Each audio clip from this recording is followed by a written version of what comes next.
तपाईँले गर्नुभएको पनि कमिटीको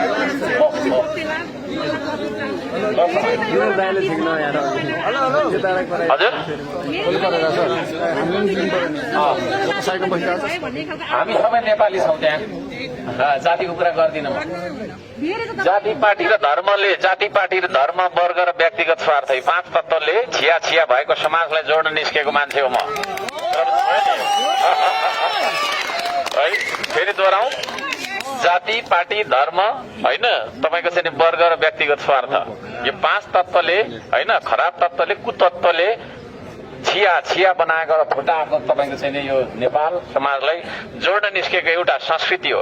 हामीले संस्कृति किन भन्यौँ होइन अरू भन्दा पनि हुन्थ्यो भन्दाखेरि संस्कृतिले मात्रै हामीलाई एक ठाउँमा ल्याउँछ। यस्तै एउटा संस्कृति नेपालमा आजदेखि सुरु भयो भनेर बुझ्नु तपाईँहरूले। अब आधिकारिक रूपमा जुन संस्कृतिले पार्टीको कुरा गर्दैन, भेट नगर्नु पार्टीको कुरा, धेरै बाठा भएर बिग्रियो भने हाम्रो देश 204 दल रहेछ छक्क परे म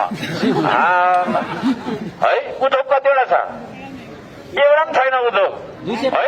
एउटा उद्योग धरानमा खोलेको मुद्दा लगाइदियो हजुरले नि पार्टी खोल्नु मेयर साहब हजुरले नि सुन्नु न अब त्यो सबै तपाईँको चाहिँ अब साइजमा ल्याउनलाई हो। अब पछि हेर्दै जानु है।